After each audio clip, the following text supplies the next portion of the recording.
Hey guys, what's up, Zyphone here, and welcome to episode 10 of Beginner's Guides 2.5. Now, this is going to be a relatively short episode, simply because, I'm basically just going to be showing you guys what you have to do once you hit this certain point. So, we've got the Jupiter now, and what we're going to be doing is basically leveling a bunch of stuff up, because we're going to be able to run through Jupiter super fast, because we don't really have to do anything, which is extremely taxing, I guess, to progress on through. So, we're going to rank up the Master Rank 4 here because if you've been experimenting with other weapons and possibly new frames at this point, like you've went and you've killed Allard V before watching this video, then you'll have new frames like Frost, Mag, or Valkyr. So you can use those there, rank those up, and then do your good stuff. But you should be like trying out different weapons, leveling them up to 30, and then being able to progress to the higher Master Ranks. The Master Rank that we're aiming to hit for the series, I guess, would be Master Rank 5, because that way we're able to get some super good weapons, which will basically carry us through the entire game. Like, there's no doubt about it. These weapons are basically going to be our go-to for any situation. So we're just going to jump in, do the Master Rank 4 now, and then that's going to be us for set for the rest of this video, I guess. So I'm going to do that now. So I have no idea what this test actually has in store for me. You're improving your skills with weapon setup, but what for your endurance? So I guess we just have to kill stuff and stuff. So, yeah, killing stuff and stuff. Survive until the timer runs out. Easy peasy. Let's just run around. Yeah, we'll do that. Running around for 1 minute 20. Yeah, let's do this. We got this. We got this, boys. They actually changed up the design of these areas. It used to be completely white, so if you go back and watch like the first ever Beginner's Guide series, you'll see how different they were. But, these tests aren't hard, and they'll just kind of come as second nature to you once you start to progress on through. Obviously, I'm not going to be posting every single Master Rank to this channel. You never know, I might. But, just kind of do your thing. Jump around. Look at the pretty scenery. You don't even have to kill things here. So, pretty easy. I don't know how they thought this is a challenge at all. Like, maybe for a person who doesn't know what they're doing, but if you don't know how to do this, then you really shouldn't be playing the game at all, I guess. But who knows? I don't know. I'm just gonna skip this because this is pretty boring, So I'll see you guys back in the ship. All right, sweet. So we're Master Rank 4 now. That's pretty cool. A lot of you guys in the comment section in the last video were asking me, like, how do you one hit Flynn? Like, how are you doing these amazing things? How are you dealing so much damage? And I guess maybe I didn't explain it well enough in the previous episodes, but you guys asked me to show my modding section and the Jules Orange again, and I'll just basically break it down a little, I guess, slower for you guys. So this is a crit weapon. I'll actually just take all the mods off, right? So this is a crit weapon. We'll go back out so it removes all the red text. This is a crit weapon. That's the third time I've said that in the past minute. Okay, so I'm going to say it a fourth time. This is a crit weapon. You can tell that by, the critical chance being 25%. Any weapon that has a critical chance of, let's say, 15% or higher, you're going to mod for crit for, right? And you also have a pretty high critical multiplier here at 3.0, so 3 times. What you want to be doing whenever you're modding your weapons is just throwing on, base damage mods such as Pressure Point and then Fury, and these are just going to up your DPS because you're able to attack faster with your melee weapons, deal more damage, so your base damage mods will just increase melee damage. And then what you want to be doing is throwing on your crit mods. So let's say, for example, if you have Organ Shatter, you want to throw that there on. I forget what the other one's called. I think it's called True Steel. That's actually going to increase your critical chance, so that'll up your critical chance, but, 25% is a decent number. That's 1 in every 4. So you want to go ahead and throw that there on. So Organ Shatter is going to increase your critical damage. I should probably level this up a little bit more. Then once you have your crit mods on, what you want to do is you want to throw on your elements. And your elements are going to be basically your main source of damage on top of your base damage, right? So what happens whenever you add an element onto your weapon is it's going to add that glowy effect. Someone asked me, like, how was my Jules Orange glowing? So if I were to add, let's say, Molten Impact on, that would put my weapon on fire. So if you go ahead back out, you see the fiery effect on my weapon. There you go, you take it off. And then, so say we wanted to kill the Grenier really easy. Probably one of the best setups in the game at this moment in time is probably going Corrosive and Fire. So to make Corrosive, what you want to do is you want to throw on Fever Strike and Shocking Touch beside one another in this modding section. And I'm pretty sure I showed the example before.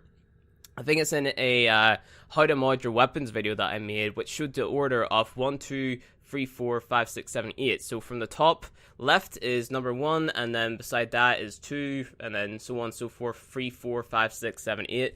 And that's basically the order of your modding section. So if I just give you guys a visual representation, this is 1, 2, 3, 4, 5, 6, 7, 8. You get what I mean?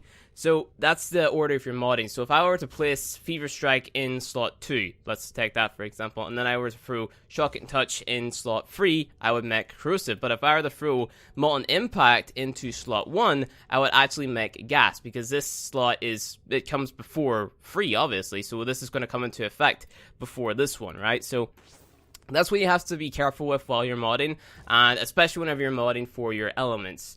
Putting these here, they can just go in any slot, but as long as you have like your elements beside one another that you want to be in, or basically beside one another, you know what I mean? So if you want to make Corrosive, make sure Fever Strike and Shock and Touch is beside one another. You want to make Fire and, let's say Blast, you want to make Blast, you put Molten Impact and Deep Freeze beside one another, if you get what I mean. So if I need to, like, explain that any better, I will try to sort of help you guys in the comment section below. Just go ahead, comment saying I need help learning how to mod or whatever. Pretty sure I have a video on it, so I might link that down in the description below. And yeah, that's just like a sort of fast rundown on how you mod your weapons. So the best sort of elemental combo in the game at this moment in time is probably Corrosive and Fire. So this is the setup that you want to have right here, and this is how I had my Dual Zorns modded, as well as this stance mod, which basically increases the capacity of your Dual Zorns a little more. And also I have a Blue Potato or a Oregon Keyless installed, which doubles my mod capacity regardless of the level of the weapon. So, you know, there's that. And yeah, that's pretty much that. So I guess I can not talk about that anymore. And we'll get on with, you know, actually progressing, I guess. So last episode we got to Jupiter and we progressed from here, so hopefully you guys progressed. So you want to be going from Metis all the way around to Themisto. So you want to go on this here path right here. So you Metis, Carmi, Carpo, Phoebe, and then Themisto. And then once you hit Themisto, you'll be able to kill the LV boss. I'll jump into a match with him and show you guys how to kill him. Really easy kill, especially if you're using that Jill Zoran setup, which I just showed you guys. And once you've done that, you're able to basically progress on. After you complete the Stolen Dreams quest, you complete Test Ship in the Void, and you craft the Warframe Spectre, you can carry on to Europa, and you'll also get one of those what are they called? The augment mods, not the augment mods. My god, it's been so long I forget the name, but it's an aura mod. There you go. You get an aura mod called Physique. Basically what that does is that ups your Warframe capacity, so you're going to be able to put more mods onto your Warframe. And Europa is actually, this is where it sort of steps itself up, right? So this is where you're going to have to, you know, be more invested in the game, really farm and sort of play it a little bit more, rather than just, oh yeah, go do this, go do that, and you'll get this, you'll do that. This is where you're going to have to actually spend time on the game, leveling your equipment and doing all that good stuff. So once you progress and kill Alvi, I'll show you that now you're going to be able to progress to Europa. And then once you're in Europa, you want to go to Morax, Aureus, Kokabil, and then Nama. Nama's the boss, and this is where we're going to get a Warframe known as Nova. But before we can actually craft Warframes, you guys know we need to get Neural Sensors. So I'm going to be showing you guys how to actually farm Neural Sensors in this video by killing the one and only Alad V. So let's jump in and go ahead and kill Alad V now. Alright, so Alad V is a extremely easy boss, at least in my opinion. Extremely easy boss. You want to just bring out your Zazorans. You're still able to one-hit here, mostly, you know. Just bash the enemies around the head a little bit, and then they'll eventually die. Go ahead and get to Alad V. The only thing I hate about tile sets is there's so many things which kind of slow down the pace of the game. Like elevators as a ninja, please, just have the door open so we can, like, fall down it or something. That would be... it's a lot better, you know what I mean? So, we gotta go to Alad V. It says locate Alad V, but, you know, you can already see him in the minimap. Do your thing. Let's go ahead and get over to him. My earphone fell out there. I'm a derp. Bullet jump, do your stuff. I know it seems like I'm moving a little fast and doing this all a little fast, but really this isn't too much of an exciting episode, at least in my opinion, you know? So, the good stuff comes on a lot later, so... come to Alad V, you'll get like a little intro cinematic right here. He talks. I'm just going to skip it. You guys can watch it yourself. First thing you want to do, though, is you want to come over here and bash LV around the head, right? So you want to get him down. So he's currently down. And now what you want to do is he's got a pet called Zanuka right here. This guy is going to be a complete bitch to you and try to, like, down you and stuff. And he's going to keep on reviving LV. So you just want to stand beside LV, keep bashing him, and then keep on bashing the hell out of Zanuka as well. And then they're eventually going to die, like that. And then if you're lucky, LV is going to drop a neural sensor, right? So if you have a resource booster, he drops 2. Unfortunately, I got very unlucky and I didn't get any there. But you can still get them, like, as a drop on Jupiter in general. So just playing a defense mission, you'll probably get, like, you know, a really high chance of a neural sensor drop. But personally, I just recommend keep on rerunning this mission, simply because what's going to happen is you're going to get your neural sensor drops, and you're going to get Valkyr pieces drops as well. So pieces to build Valkyr, right? And Valkyr is extremely tanky Warframe. Probably one of the best Warframes in the game. She can pretty much go invincible, right? So you're going to get the pieces for her, and you're going to be able to build her, because you basically have access to getting neural sensors now. So I'm going to continue talking about this in the ship. Alright, so as I was saying, you guys now have the ability to craft Warframes, right? So you're able to just come over to your foundry, and then with whatever Warframe pieces you have, you're gonna, you know, craft those. So let's take, for example, Valkyr. You can craft the free pieces, go get the blueprint from the market, which you guys should know about. You know, I kind of feel like I'm repeating myself in these guys, because I'm already showing you this stuff, but go to home, and then go to Warframes, and then go to, where's it at? You see, they've got it weird. So just press on Warframes, and then choose the Warframe, and then, so here we go. Click on it, and then do the blueprint. So purchase the blueprint down here, 35,000 credits. And what you're going to be able to do from there is you're going to be able to use the free parts that you crafted, so the helmet, the system, and the chassis, and then create this Warframe. It's going to take 3 days to actually craft this Warframe. And then you're going to be able to claim this Warframe in your foundry, but what that's going to do is it's going to take a Warframe slot. So, to get more Warframe slots, we need to get the premium currency in the game known as Platinum. And how do we get Platinum? There's a few ways to get Platinum. You can either buy it, you can get it from other players in the game, or you can refer people to the game, and then whenever they buy something in the game, you get Platinum based on what they buy, right? So, you know, there's a lot of different ways to do it, but I'm going to show you guys how, personally, I do it whenever I'm this low of a level in the game, because having more Warframes is really beneficial. For example, you can have a Warframe known as Frost. Frost is like a really defensive Warframe, and whenever you get into the later game, whenever you're playing against factions like the Grenadier or the Infested, having Frost is extremely useful, because he's a super defensive frame. Bullets basically don't touch the objective at all. Enemies who jump into your snow globe, which you can put up, will be slowed. All this different stuff. He's an extremely good defensive and crowd control frame. Same with Vol and, you know, all this different stuff. You also have access to Mag and Valkyr, which we'll talk a little bit more about. So if you're having trouble actually accumulating credits, what I recommend doing is go keep on killing LV. And the more you kill LV, the more Valkyr parts you're going to get. And that's going to allow you to come into your equipment, press equipment, and then go to inventory. And then you can come over to the, which tab is it? It's miscellaneous tab. And then you're going to be able to sell the parts. So let's go ahead and find that Valkyr chassis. This Valkyr chassis, I can click on this, and then I can sell it, and I get 3,500 credits. So this is a really effective credit farm, as well as a neural sensor farm. So you're doing two things at once here. So that's basically how you be the most efficient in terms of farming credits and neural sensors, getting your Warframes and all this stuff. You guys will actually notice I already have these Warframes, but that's because I have those, because I want to progress with this series a lot faster and be able to pump these videos out just a little faster, if you know what I mean. So I've already got Frost to max rank. I have Mag and Valkyr. I'm not going to touch those yet, don't worry. I'm still going to be going at the pace where you guys are able to keep up. So the frames that you should be crafting right now, you should have Vault and you should have Frost. You should have 2 Warframe slots. I don't know if we bought an extra one. Let me go ahead and see. So we go to check how many slots you have. Go to equipment and then inventory, and then you'll see your Warframe slots. So we actually bought an extra Warframe slot. So you'll be able to earn free Warframes. So you can have Vault and Frost, and then choose between either Mag or Valkyr. Personally, I would probably recommend Valkyr.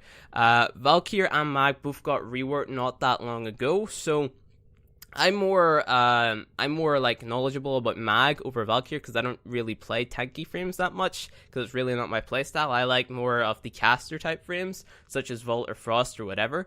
Frost is kind of like a mix between, and he's kind of my one of my favorite frames actually. So and any frame that basically casts abilities is like my favorite frame. So we're gonna talk more about Europa and go in there now. So once you've done all this here, all the stuff for the Europa Junction, just go ahead and do that there. We'll jump in and do it. I'll show you guys how to do it. Not too hard. Alright, so this is the Europa Junction. What you want to do, bring out your Zolzorans, activate this, go ahead, and this is Nova. Press 4, and then just, beat the shit out of Nova. Easy peasy. Done and dusted. You know what I mean? I've already activated this, so just go ahead, activate that there, and you should be good to go. Nova's the next frame we're going to be getting. She is super strong. I love this frame. Definitely like my top 3 frames in the game. So, yeah. Alright, and then once you've got that done, you can go ahead and progress to Europa. So let's go ahead, progress to Europa. You want to do all your stuff leading up to Nama. You see, I actually haven't got this completed yet because we can't complete this yet. That's the thing. So you have Aureus, Kokabil, do all that stuff. And I'll actually show you guys why we can't complete this mission yet, because this is a boss mission basically, and this boss you can only hit him at a particular time, right? So you have to have weapons which deal a lot of damage in a short period of time, and we don't have that yet. We have a melee weapon that's able to do this, but this boss can actually fly. So let's jump in and we'll take a look at the Raptor boss. Alright, so the Raptor is he's a pretty dank boss actually. Hold on, I will invite one of my buddies here. Actually, I can't do that. Basically, the Raptor is a flying corpus drone, and he drops a bunch of rockets and stuff. So I was going to invite Lewis there to kill him, but I forgot I have this in solo. So I'm just going to show you guys the boss, and basically show you why we can't kill him yet, and why we need to progress to Master Rank 5 to actually get a weapon to kill this guy, right? I mean, you could, like, experience this for yourself, so it's completely up to you. I should probably reply to Lewis because, don't want to leave the guy hanging. I'll just say, so dude, there you go. But yeah, so just go ahead, keep progressing, go to the Raptor boss, ignore all the enemies because they ain't worth a damn. These bitches ain't loyal, you know what I'm saying? I sound so stupid making these videos, it's completely insane. But just keep on progressing, keep on going. I hate how the tile sets are sometimes really big and then sometimes they're really small. It's definitely weird. Let's go ahead, go on through. And this is the Raptor boss. He has a little interest cinematic. He flies. He's a scary mofo. So let's try and damage him. Let's try. We do 31 damage. That ain't enough. That ain't shit. You ain't doing shit damage. And you can't just keep on like going up to his face and melee him, because that's just stupid and not efficient at all. You can't really stun him. Your abilities don't do anything.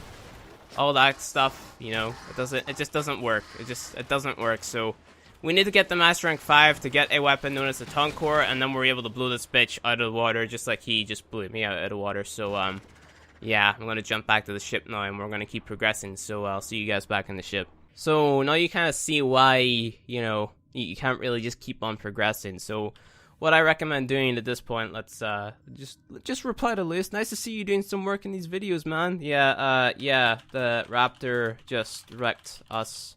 Sad face. There you go. So now you see why you can't just keep on having the same loadout and progressing. He says lol. Wow, what an inconsiderate a-hole. I'm sorry, Lewis. I love you really. But yeah, you see why you have to sort of change your loadout sometimes according to the mission that you're playing. But what I recommend doing is, you guys remember how I told you to level up initially. I said just no life spy missions. Well, guess what? Saying Europa is currently your highest level planet, there's going to be another spy mission here called Valak, and this is actually really easy because it's versus Corpus and Infested, right? So you can just keep on running this and level your gear up, level your new frame up, level your weapons up, all that good stuff. I'm going to have a link down in the description below, which will basically show you every single weapon you can get leading up to Master Rank 4, which is the Master Rank that you should currently be at if you're following this guide correctly. So go ahead, build Frost, build either Valkyrie or Mag. Make sure to level your weapons up to 40, or not 40, 30, and then sell those, and then, you know, get new weapons and stuff. Basically weapons which you're, you know, able to craft. So if I were to give you guys examples of weapons that you could currently craft, which I'm going to go ahead and craft, the Boltor, the Volcar, let's see what else we got, the Furus, the Kraken. Kraken sucks balls, get that thing done as early as possible. You have melee weapons like the Amphis, the Jewel Scanner, the Aether Daggers, Heat Sword. Just craft all these weapons, level them up to level 30, and you will be Master Rank 5 in no time, trust me. And then once you get Mastery 5, you're gonna have access to so many different really good weapons. So let's I'll just show you guys the weapon that we're talking about. It actually got nerfed, but it didn't get nerfed insanely hard, so it's still a really beastly weapon, and it's still so Master Rank locked Tongue Core. So we're gonna need all these other stuff. Let's go for the blueprint. So you need Argon Crystals, Oxium, Salvage Credits, Crowdic. I'll show you guys how to get Oxium in the upcoming videos, but it's basically dropped by one certain type of enemy. So, you know, there's that. So, yeah, getting Oxium is going to be your next pain in the ass. Spoilers. But yeah, just keep on doing what you're doing. Progress to Nama right here. Get to this Raptor fight. Get to Valak. Do all your good stuff. Really, the Raptor fight is going to be your next sort of... It's your blockage. This is where you actually have to put the effort in to level up to Master Rank 5. This is where you're required to do something to progress, I guess. It's kind of the wall. So once you do that there, you're going to be, basically, you're going to have to do the Saturn Junction. So complete the quest in New Strange, defeat Raptor at Nama on Europa. So we're going to focus on getting the Master Rank 5, and then we're going to do the New Strange quest. So go ahead, go get Master Rank 5, and then come back to next episode where we're going to do the New Strange quest. We're going to go ahead and we're going to kill the Raptor over and over again. We're going to get Nova, and then we're going to, you know, go ahead and do the New Strange quest and progress on to Saturn, which has your next pain in the ass boss. So yeah, it's just going to be pain in the ass boss after pain in the ass boss after pain in the ass boss from here, and probably pain in the ass, like, you know, going forward requirements, if you get what I mean. Probably the next one is I don't know, it's either Uranus or Neptune. Neptune, okay. Neptune is your next, like, oh yay, I actually get, well, I kind of, Uranus is really grindy. Uranus is super grindy, and Neptune is really fun. I don't know why, I just prefer Neptune over Uranus, if you get what I mean. That sounds terrible. Why am I still talking? I should have just ended this video like ages ago. Like, you're actually really close to completing the star chart, but don't worry, there's a lot of really cool quests up and coming. There's actually 2 really cool quests in the game at this moment in time, which you'll be able to do. And then once you get to the point where you're basically, like, at Pluto, you'll be able to do pretty much anything in the game. So, yeah. Go get Master Rank 5. Come to the next episode. Thank you guys for watching this episode. Shit, I didn't actually tell you guys about Platinum. I should probably... Yeah, I need to show you guys how to get Platinum. We'll do that one in the next episode as well. Thank you guys for watching this video. If you enjoyed it, please hit that like button below. And I'll see you guys in the next episode. Sorry, this one kind of seemed quick. I wanna get the next one done, because once we get the next one done, it's gonna be smooth sailing from there on out. At least in my opinion. So, yeah, I'll see you guys in the next video.